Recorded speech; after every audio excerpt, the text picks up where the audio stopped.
ہم وہی کہیں گے جو ہمارا دین ہم کو بتاتا ہے، عمل کرو تو تمہارا بھلا ہے۔ بسم اللہ الرحمن الرحیم۔ درود پاک پڑھ لیں۔ اللہم صلی علی سیدنا شفیعنا نبینا مولانا محمد مبارک وسلم۔ صلاۃ و سلام علیک سیدی یا رسول اللہ صلی اللہ تعالی علیہ وسلم۔ بسم اللہ الرحمن الرحیم۔ وَيَسْأَلُونَكَ مَاذَا يُنْفِقُونَ قُلِ الْعَفْوَ كَذَلِكَ يُبَيِّنُ اللَّهُ لَكُمُ الْآيَاتِ لَعَلَّكُمْ تَتَفَكَّرُونَ فِي الدُّنْيَا وَالْآخِرَةِ وَيَسْأَلُونَكَ عَنِ الْيَتَامَى قُلْ إِصْلَاحٌ لَهُمْ خَيْرٌ وَإِن تُخَالِطُوهُمْ فَإِخْوَانُكُمْ وَاللَّهُ يَعْلَمُ الْمُفْسِدَ مِنَ الْمُصْلِحِ وَلَوْ شَاءَ اللَّهُ لَأَعْنَتَكُمْ إِنَّ اللَّهَ عَزِيزٌ حَكِيمٌ۔ وَيَسْأَلُونَكَ مَاذَا يُنْفِقُونَ، اور تم سے پوچھتے ہیں کیا خرچ کریں۔ قُلِ الْعَفْوَ، تم فرما دو جو فاضل بچے۔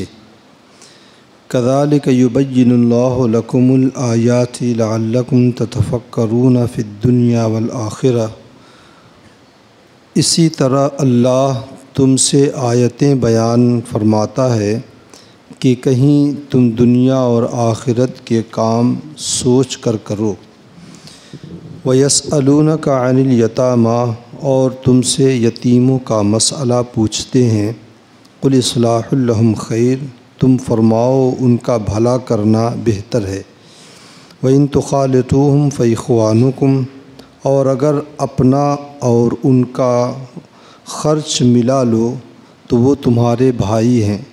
واللہ یعلم المفسد من المصلح، اور اللہ تبارک و تعالی خوب جانتا ہے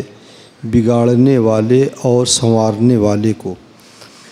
وَلَوْ شَاءَ اللَّهُ لَأَعْنَتَكُمْ إِنَّ اللَّهَ عَزِيزٌ حَكِيمٌ، اور اللہ چاہتا تو تمہیں مشقت میں ڈال دیتا، بے شک اللہ تبارک و تعالی زبردست حکمت والا ہے۔ ابتدائی اسلام میں مسلمانوں کے اوپر یہ فرض تھا کہ ضرورت سے جو بھی فاضل ہو وہ سب راہ خدا میں خرچ کر دیں۔ چونکہ مدینہ طیبہ جب ہجرت کر کے مسلمان آئے، اپنا گھر بار مال و متاع سب کچھ چھوڑ کر آئے تھے، تو جگہ کی قلت، مکان کی قلت، ہر چیز کی قلت تھی، تو وہاں کے لوگوں کے روز مرہ کی زندگی کے پیش نظر یہ حکم ہوا تھا کہ ضرورت سے زائد جو بھی مال ہو وہ سب خرچ کر دیں راہ خدا میں۔ صحابہ کرام رضوان اللہ تعالی علیہم اجمعین، خاص طور سے انصار صحابہ جو مدینہ کے رہنے والے تھے، جنہوں نے حضور صلی اللہ علیہ وسلم کی میزبانی کو قبول کیا تھا، ان لوگوں نے بے مثال میزبانی کا مظاہرہ کیا اور اس حکم خدا و رسول کے اوپر وہ بھرپور انہوں نے عمل کیا۔ لیکن جب مسلمانوں نے تجارت میں قدم رکھا اور پھر قبیلہ بنو نضیر وغیرہ اور دوسرے جو یہودی قبائل تھے انہیں جب مدینہ طیبہ سے نکال دیا گیا تو جگہیں خالی ہوئیں، مکانات ملے، مہاجرین وہاں پر آباد ہوئے، تب یہ حکم ختم ہو گیا۔ تو اب اس کے بعد جو ہے صحابہ کرام رضوان اللہ تعالی علیہم اجمعین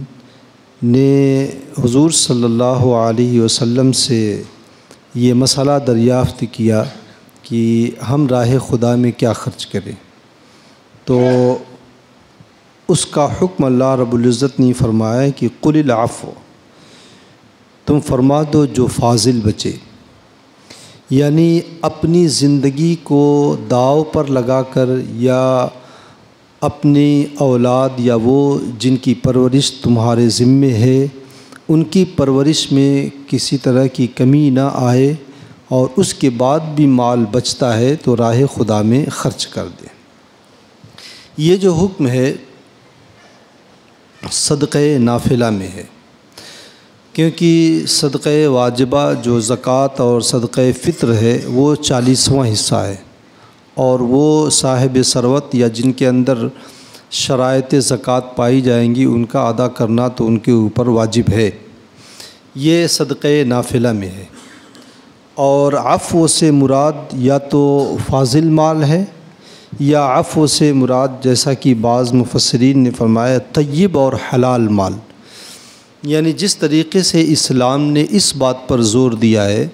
کہ مال کمانے میں وہ احتیاط کریں اور دیکھیں کہ مال کہیں غلط طریقے سے اور حرام مال تو نہیں کما رہے ہیں، اسی طریقے سے اسلام نے اس بات پر بھی توجہ رکھی ہے کہ راہ خدا میں خرچ کیا جانے والا مال بھی پاک اور طیب ہو۔ حدیث پاک میں اللہ کے رسول صلی اللہ علیہ وسلم نے فرمایا ہے ان اللہ طیب ولا يقبل الا طیبا، اللہ تبارک و تعالی طیب ہے اور طیب چیز ہی پسند فرماتا ہے، اور طیب وہی ہوتی ہے جو حلال ہو، اور حرام مال وہ چاہے جس طریقے سے بھی آئے وہ طیب نہیں ہوتا ہے، وہ خبیث مال ہوا کرتا ہے،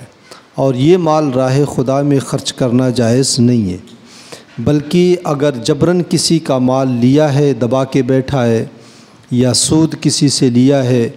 یا رشوت کسی سے لیا ہے تو ان اموال کا صاحب مال کو لوٹا دینا واجب ہے۔ جس سے رشوت لیا ہے اسے رشوت لوٹا دے، سود کا پیسہ جس سے لیا وہ لوٹا دے، جس کا مال دبا کے بیٹھا ہے غصب کر لیا ہے وہ لوٹا دے۔ ان مال کو راہ خدا میں خرچ کرنے کی اجازت نہیں ہے اور شرعاً یہ جائز نہیں ہے۔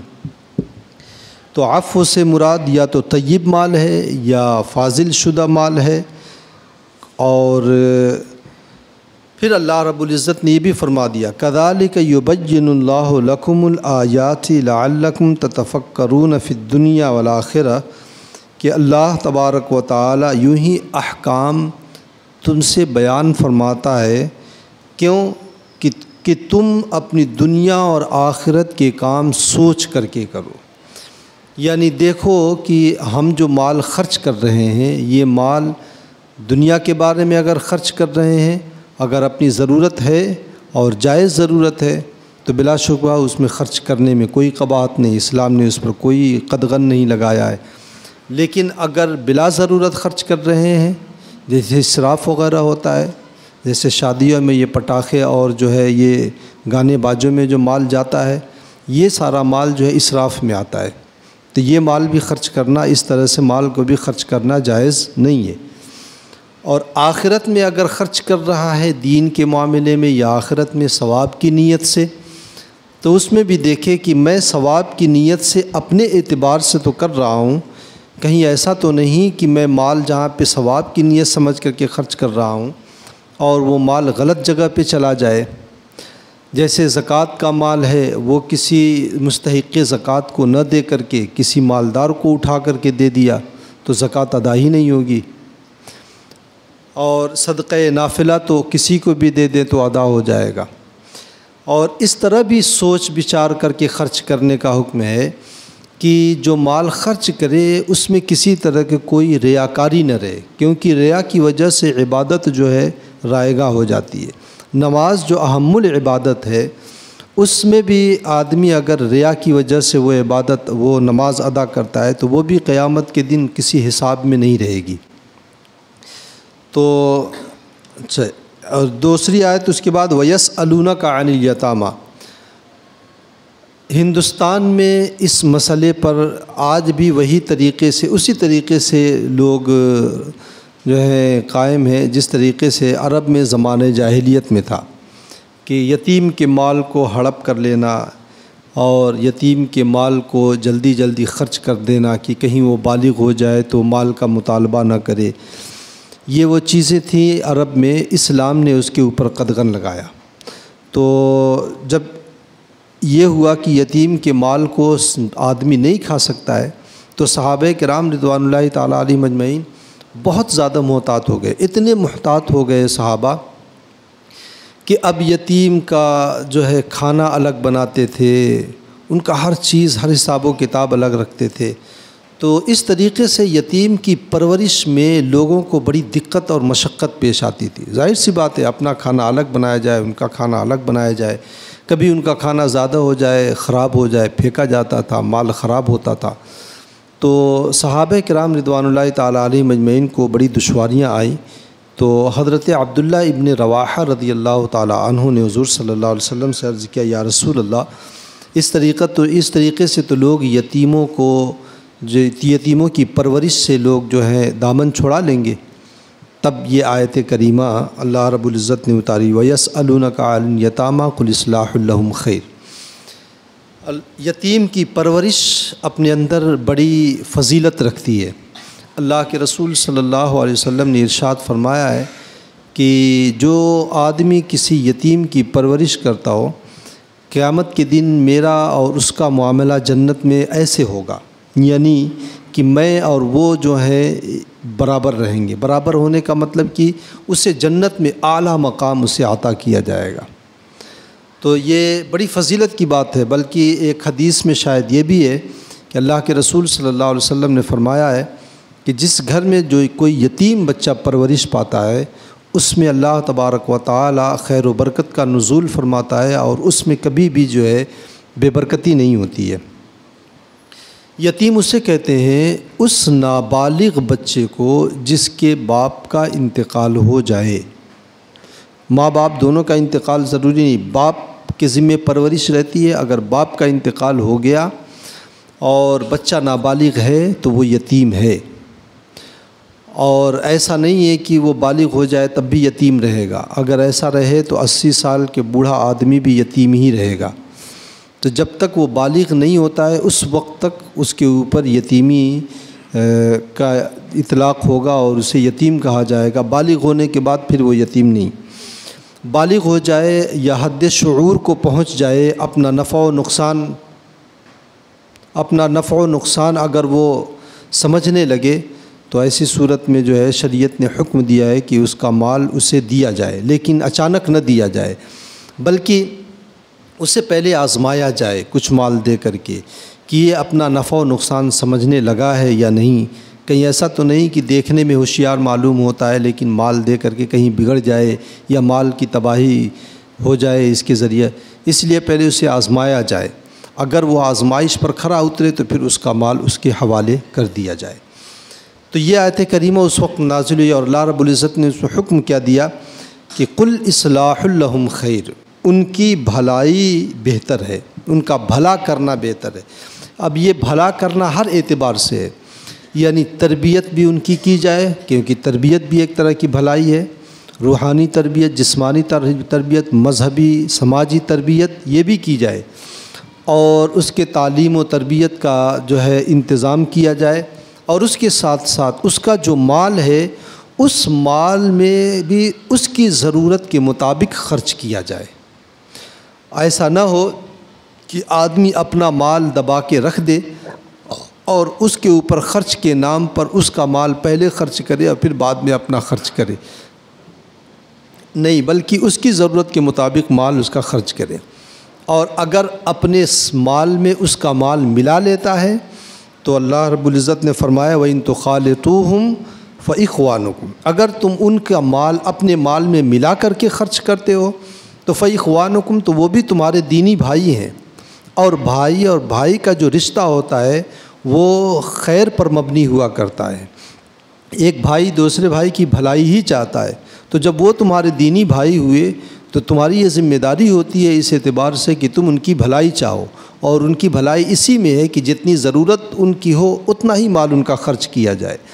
اور اگر ممکن ہو تو ایسی تجارت میں بھی ان کا مال لگا دیا جائے جس تجارت میں نفع حاصل ہو، اور اس طریقے سے یتیم کا مال جو ہے وہ بڑھتا رہے۔ فرمایا کہ وَإِن تُخَالِطُوهُمْ،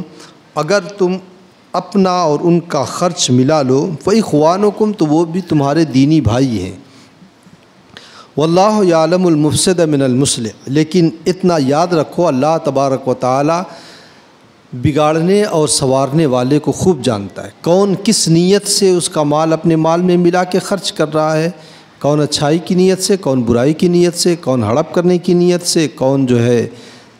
دوسری نیتوں سے، یہ اللہ تبارک و تعالی خوب جانتا ہے۔ تو اس بات کو بھی یہ بھی پیش نظر رہے کہ ہمارے اعمال سے اللہ تبارک و تعالیٰ باخبر ہے، ہماری نیتوں سے بھی اللہ تبارک و تعالیٰ باخبر ہے۔ اور اگر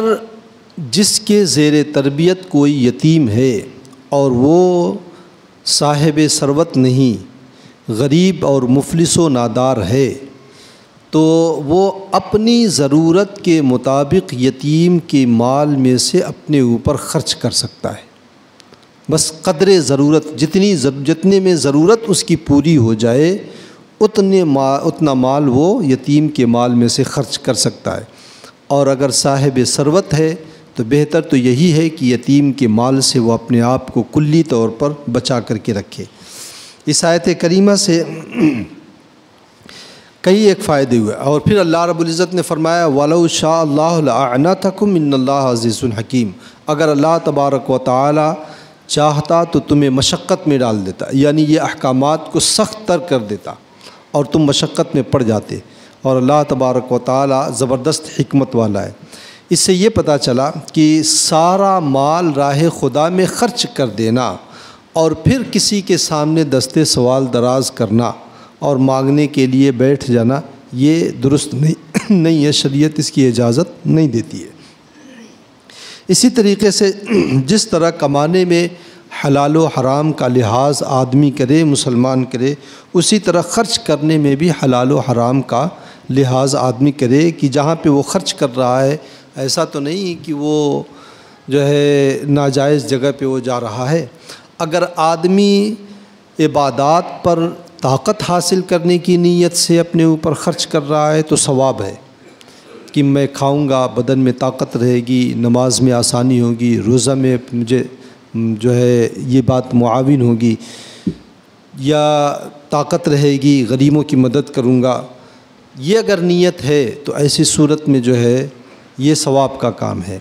اور اگر گناہ کی نیت سے وہ کر رہا ہے، بدن میں اپنی طاقت بڑھا رہا ہے، طاقت رہے گی، کوئی بھی ہاتھ سامنے آئے گا 2-4 ہاتھ میں اس کو جو ہے زیر کر لوں گا، اگر اس طرح کی نیت ہے تو یہ نیت درست بھی نہیں ہے اور اس پر اسے کوئی ثواب بھی نہیں ملے گا، بلکہ یہ گناہ ہے بدنیتی کی بنیاد پر۔